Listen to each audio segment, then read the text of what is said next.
my followers will be very interested to know that you actually have a connection to the low carb world. Why don't you tell them about the book you co-authored? Yeah, I met a guy by the name of Mauro Di Pasquale. He's a doctor. And Mauro and I connected after one of my shows. I saw him he was writing articles for one of the magazines. I thought, you know what? You never know until you try.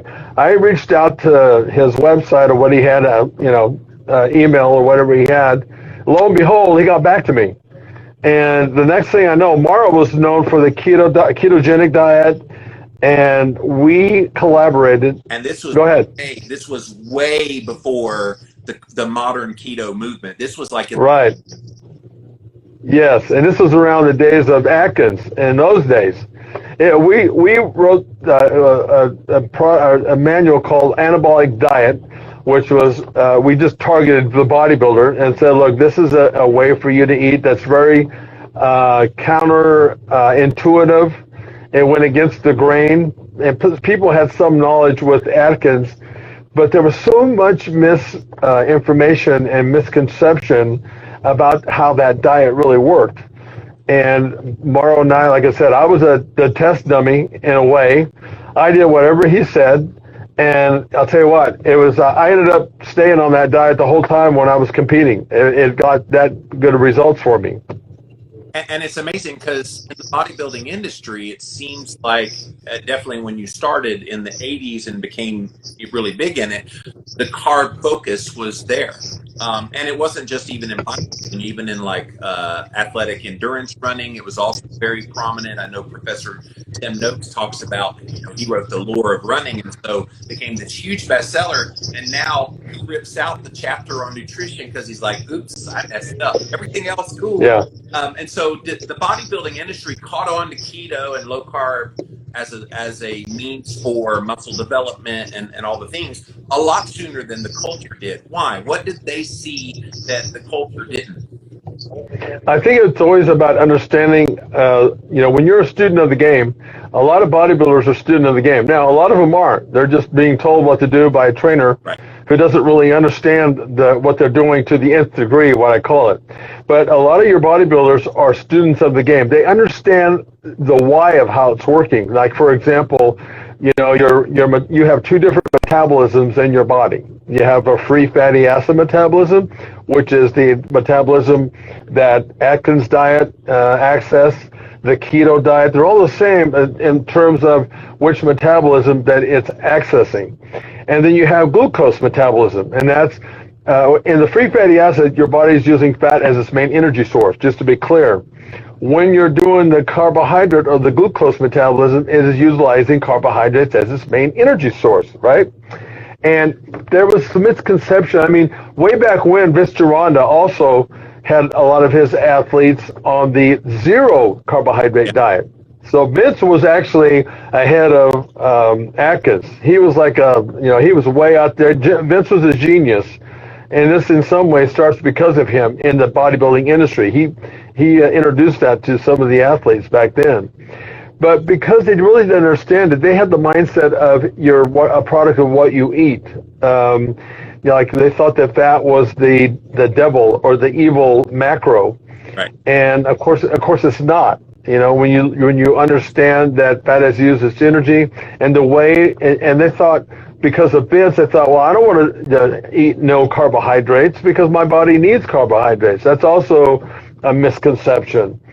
But what we learned and what I learned from Mauro was that you could actually eat 30 grams of carbs a day just to be safe, and you would still be in a free fatty acid metabolism. So you could have carbohydrates. Yes. People ask me, Jimmy, how do you get such good deep sleep? Well, there's a lot of things that I do, but one of the newest things that I recently added is this upgraded magnesium from a company called Upgraded Formulas. Go to their website, upgradedformulas.com, and you can learn all about this nano technology that they use for this particular mineral of magnesium. Again, it's called Upgraded Magnesium, and it's got all the different forms of magnesium in it, using the nanotechnology so it gets absorbed a lot better. Guys, I have seen my deep sleep improve by as much as 30 to 40% simply by adding in this product along with sunshine exposure, darkness in the room, cooler temperature, all of the things that I always have done. So again, upgradedformulas.com is the website. Go check them out. Now, the fun part about resistance training is you can wiggle room yourself into allowing more carbohydrate because your body will easily utilize that glucose from the carbs. And then there's also this school of thought post-workout, targeting carbohydrates post-workout so that you get the insulin release, which can help with the building of the muscle. Are there any concerns there, or is that legit? What's your thought?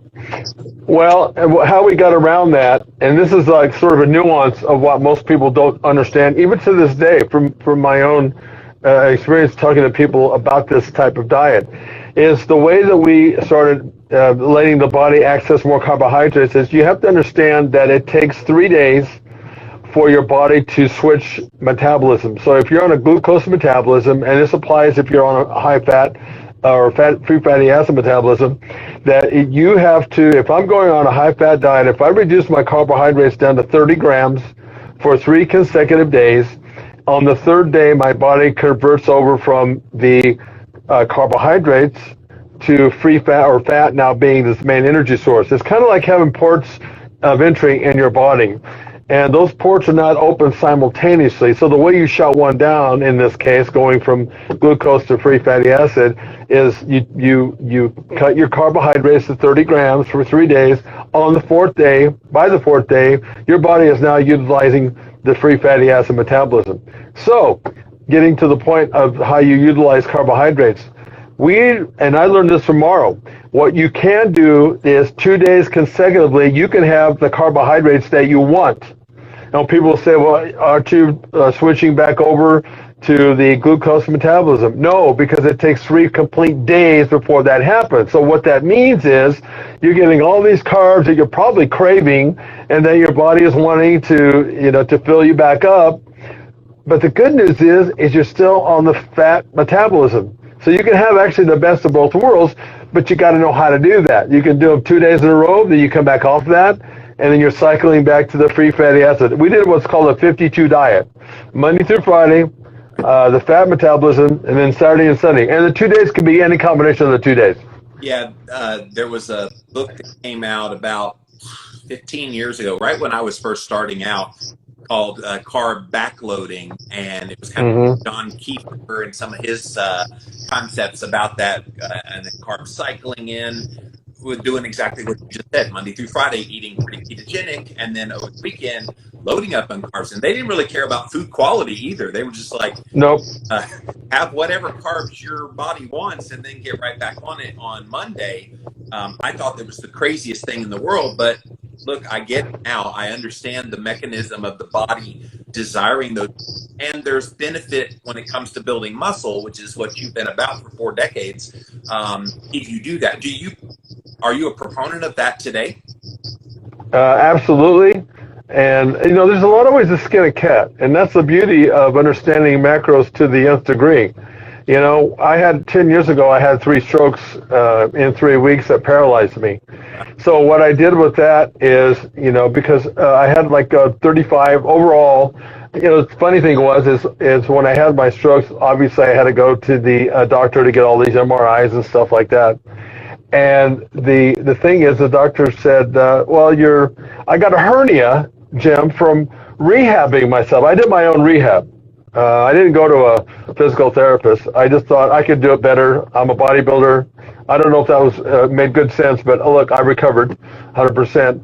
But I got a hernia from rehabbing with no weights. I was straining so hard to get my body back that I got a hernia.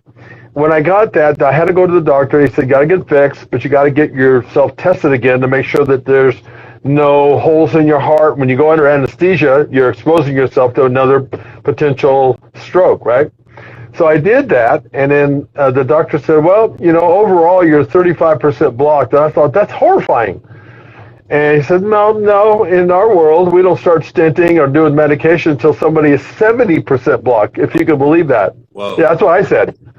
And I thought, oh, hell no. I because I'm competitive, I thought, okay, after I got that, I did all the testing, For the next year, I started combining my macros in a certain way. Yeah.